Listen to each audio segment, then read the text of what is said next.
Well, good morning. It's interesting. It's been about 8 months since the last time I was here, I believe, and I had to remember where the building was. So, but thanks to Brian, I got back up here. But it certainly has flown by, gone pretty quick. We had a really good fall. I thought the team itself at that time was looking pretty good, and then of course we had the big additions with the mid-year transfers from Oregon. That's really solidified our lineup, including one of the best pitchers in the country, which Miranda Elish. So that's been pretty good.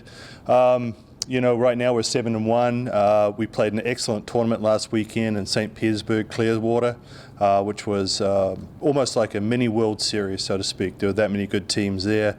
So it's great to play some competition. We opened up with Cal. We had a really good offensive day, and capped with some good pitching by Miranda Elish. She only threw about, I think, 50 pitches in that game. It was really efficient, and we came away with that big win. And the next day we played Florida Atlantic first. Again, Shannon Rhodes had a 2-run homer in that game, did really well. Shea O'Leary, our freshman pitcher, did very well that game and actually had her first complete game, throwing about 115 pitches in that outing, and really did well. I was pleased to see the way she was able to mix her pitches, mix her speeds. We had some good defensive plays behind her, and again, a pretty good offensive showing. And Miranda Elish also stood out with the bat that game.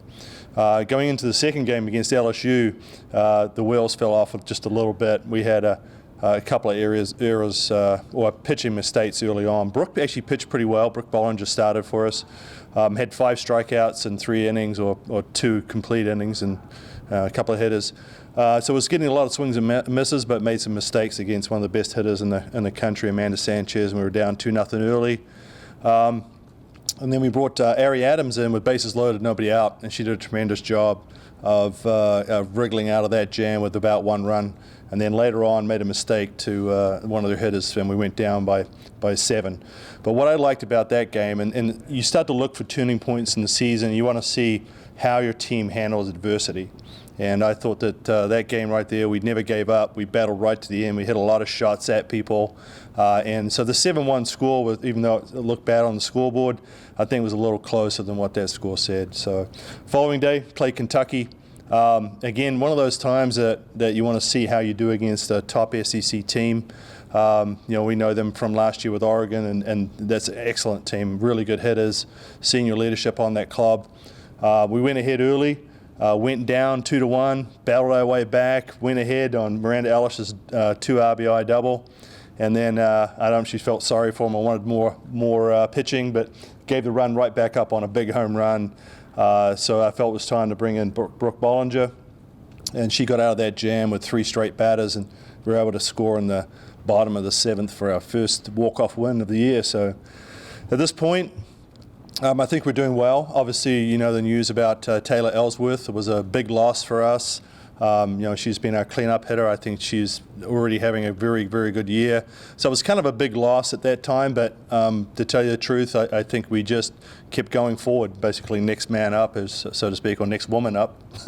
So, Mary Iacopo did a great job behind the plate, catching all 4 games. And we hope to have Taylor Ellsworth back pretty soon. It's week to week right now, but once we get her back in the lineup, I'll feel a lot better about things. Mike, what was the process with getting your 4 former players into Austin? I mean, how, re-recruiting them to a new school, and how did that process go with them? Well, yeah, of course, early on we had some releases from Oregon to talk to some of the players, and at that time they kind of said that they wanted to see who the new coach was, and once they had Melissa Lombardi in there, they thought we're going to stick it all together, and they really bonded together well as a team. And so I thought it was going to be there was no hope of getting any of those players. But sometimes not every player is for every coach, and not every coach is for every player. And the ability now with that new transfer portal to be able to put your name up and transfer out. And at the time, I was looking for another pitcher, and I was looking for another key player. We had some scholarship money available to be able to do those things. And, I looked at several other people, I'm not going to give names, but several other players we were looking at.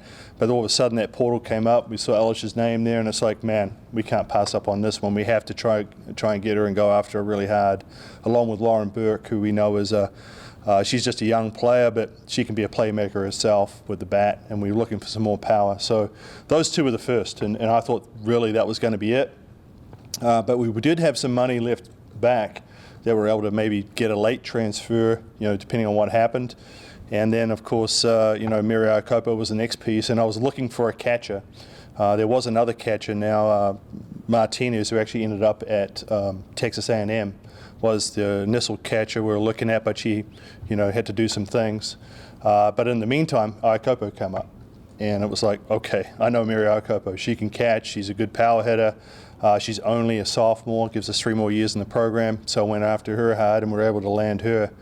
And then lastly, Shannon Rhodes became available, so it was like, wow.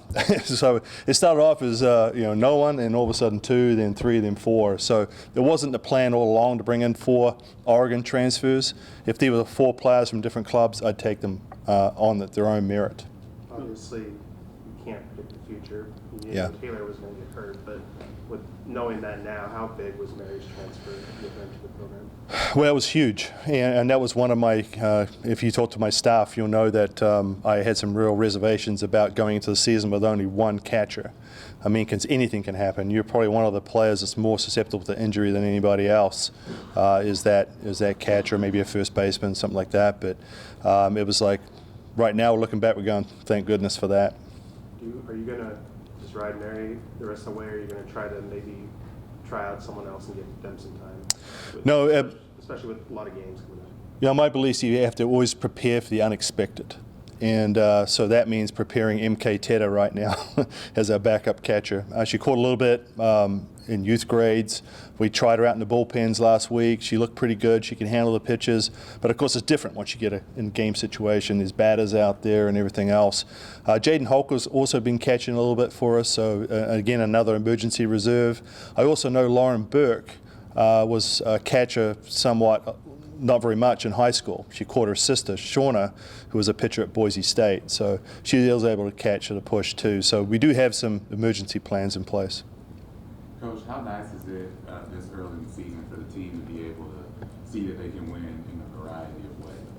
Exactly, and you can't practice these situations. You can't practice being out there and being in front of. I mean, at the Clearwater event, they were expecting to sell 1,500 tickets, and they sold 6,000. So, like I said, it was almost like a mini World Series, and it had that kind of feel about it.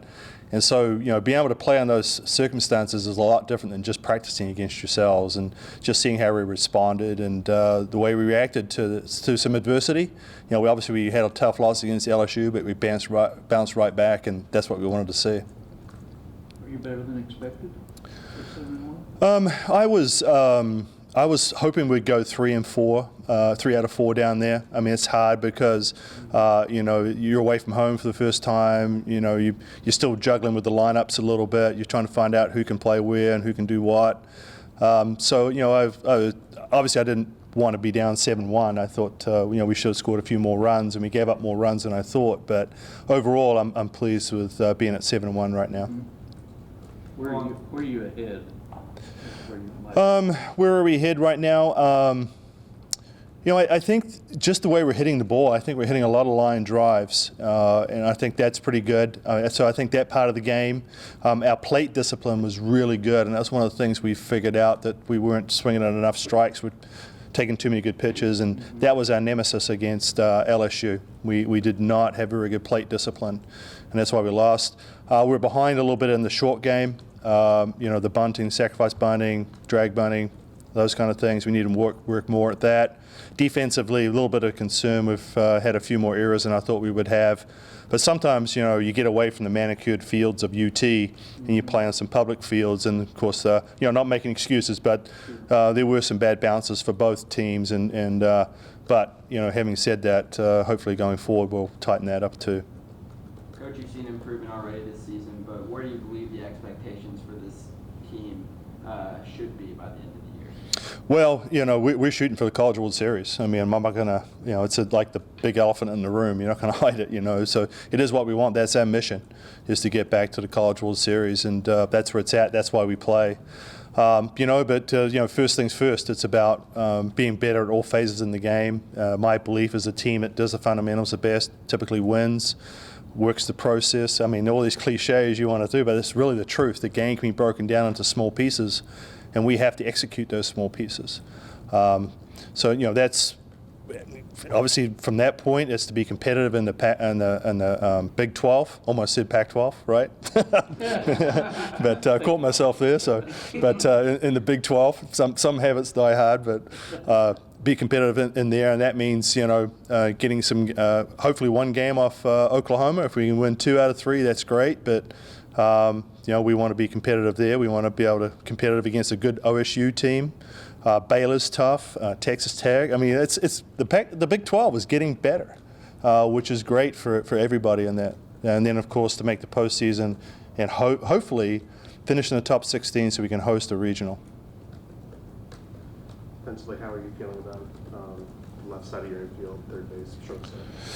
Yeah, Slack is doing a good job over there at shortstop. I mean, I think she makes the routine plays. I'm not gonna, you can almost count when the ball gets hit to her and it's a routine play, she's going to make it. She did make some pretty good plays in the weekend, diving to her left. A little bit of a weakness in the hole, but Coach Spencer's working on that. But Shuttle, I think, is really picking up some of that slack, no pun intended, that slack for her in the hole. Because her range, and you saw some plays in the weekend, some really good line drive plays she made. And, she's still a little tentative over there, but that's the growing pains. That's why we play those first 5 weeks. But I think at the end of the year, she'll be our mainstay third baseman, Shuttle. Are you surprised that she's been able to make that adaptation after playing first base? I know she played in high school, but went from first base to third base. Yeah. We really have, actually, because when you put 6 to 1 over there, can they throw off the run? Can they get that bunt and throw with accuracy under pressure? Can they make those plays that sometimes look easy but are not? And she's been able to do that for us. So it was a pleasant surprise being able to get her over there. Miranda, she obviously statistically did not bat that much last year. I don't know if that's because you guys just had enough weapons up that they didn't need to bat her, but what kind of progress has she made offensively that you guys are DPing her when she isn't pitching and she's able to hit for herself? Yeah. Well, when I recruited her, she was going to be a two-way player for us. And her first year, she actually had an injury that didn't enable her to kind of hit that much that year. And then the following year, she actually strained a tendon in her ankle and actually couldn't pitch down in New Zealand when we went down there for a foreign tour. And so we had to kind of protect her the rest of the year, and so she couldn't hit then either. Otherwise, she would have hit for us. So this year is the first year she's truly healthy and ready to go, and she's starting to show with the bat what she can do. How good is she around the country, especially the two-way player? Oh, well, she's right there. I mean, I think she's still got some growth to do mentally. I think that sometimes she still gets caught up in her emotions a little bit, but that can also be a good thing too. So my job as coach is to help her harness those emotions into being, because you're talking about a kid that's ultra competitive. I mean, but she doesn't hide it either. So, but that's a good thing. It's much harder to tone somebody down and control it than to try and rev them up. Yeah. So, but I think she's right there with Rachel Garcia. Not quite on that level yet, but definitely one of those special players you get, once every 4 to 6 to 8 years. What kind of competition you got coming in this weekend for the Horns coach, and how competitive should this invite be? Well, that's a good question. I haven't really looked too much at it, to tell you the truth. Just been busy looking over the tape from the weekend and trying to figure out what we need to work on this week. But our goal is we're not playing names in the jerseys. We're playing ourselves, so to speak. Are we getting better each time we go out there? We're going to identify some of our weaknesses from last weekend, like I talked about the short game. Maybe some pitching situations. We're not making quality pitches against really big-time hitters in big situations. Defensively, like I said, and so that's really our main focus. And to me right now, every team that comes in is going to want to beat Texas, and so we got to be prepared for that. You going to have much power, do you feel like? Much power on the team? Yeah. Well, I'm telling you right now, I've played at a lot of fields. I've been in a lot of fields, and I think McCombs Field is one of the hardest fields to hit a home run at. I mean, I don't know what the record is for home runs in a season here yet or whatever, but it is very difficult to hit home runs here. Yeah. It's a very deep ballpark. And I think baseball had the same problem, right? They moved their fences in. So maybe I can talk to somebody about moving the fences in. What is the thought process between making a pitching change in the middle of an at-bat this weekend? Well, you know, I'm a pitcher by trade myself, and I don't like to be taken out of games, and I don't like to take pitches out. But sometimes you feel that, okay, you know, you just got to go with your gut feeling. And my gut feeling was, you know, she's becoming a little erratic right now. She's still carrying that home run with her. You know, like I said, she's emotional. She hadn't learned to channel that out yet. And I just thought, we've got one of the best left-handers in the country back in the bullpen there. We're facing two lefties in a row right now. And if something happens, I can always bring Miranda back in. And that's one of the beauties about fast-pitch softball as opposed to baseball. You can bring that starter back in. And so it was like, I want Brooke to get these two lefties out, and then we'll go from there. And that's what I did. It was nice that I also gave her a strike. And that was really nice, too. She wasn't coming in 2-0 or something. So Miranda did a great job, painted the corner. And I could have changed my mind right there, but I was like, no, I'm going to stick with my gut right now and just go with it. So Miranda say anything? She probably did under her breath, but she's too respectful to say anything else. And she was probably, you know what, here's what Miranda would have been. She'd have been cussing herself out, Yeah. you know, for giving. And that was the problem. She was still carrying that pitch with her, Right. you know, going into it. You need to make 20 defensive changes. Wasn't that a pretty long meeting with the umpire? Yeah, that was a long meeting. I was trying to figure out in my mind where I'm going to put all these players to make this work, because I don't want to take Alice bat out of the game, you know, because that game could have been extended. We actually were going into ITB if it was tied. And so you want to keep Alish's bat in the game, and so I had to make a move there where I took Slack out, moved Shuttle to shortstop, and Rose to third. And you know how it works, right? So Rhodes had to make the last play of the game, so I could have looked good or bad in that situation. But You've obviously Shea pitched well this weekend, and we've seen Jana a little bit with her running abilities. Going forward, are those kind of freshmen you expect to see contribute, or are some of these other freshmen going to get a chance? Well, yeah, we're going to talk this week about some of the outlooks and roles for those. You know, they're going to continue to be able to show me their stuff in practice and scrimmages, and that, you know, obviously Chloe Romero hasn't pitched yet. You know, her job is going to be able to show us something at practice and scrimmages. We're going to have a lot more live situations. And that's what her role is going to be right now, is to earn her way back in that way. And she's done nothing wrong. It's just that right now the ones ahead of her are doing a great job. Ari Adams is pitching very well. She came in that tough situation, really held down a strong LSU team, and just made one mistake. And you know, it was unfortunate for her, because you know, she could have hung in there if we'd scored some runs. You know, but a 3-run homer was the nail in the coffin. You know, looking at Jana Roberts, you know, she had a pinch running opportunity there. She's, you know, working, and she's unfortunately behind one of the best players on our team, Janae Jefferson. So that makes it difficult to break in there. But, you know, who else we got there? Parker, you know, she had a couple at bats. Again, we're just trying to get those kids some experience, but they're a little deeper on the depth chart right now. You feel like with y'all starting and being some big competition, you're opening some eyes nationally already? Well, you know, I mean, the polls are for fans, basically. I mean, the coaches know that we've got to feel how good we're playing ourselves, because we know the mistakes we're making, maybe the fans don't see, and how we know we need to be a better level to be able to get in that top 8. But, you know, it's nice recognition for sure. You know, to be in the top 10 or top 12 is real nice. I think obviously a lot of that's because of the transfers and their history. But right now we're a Texas team that needs to prove ourselves, and we'll obviously see that coming up in the Big 12.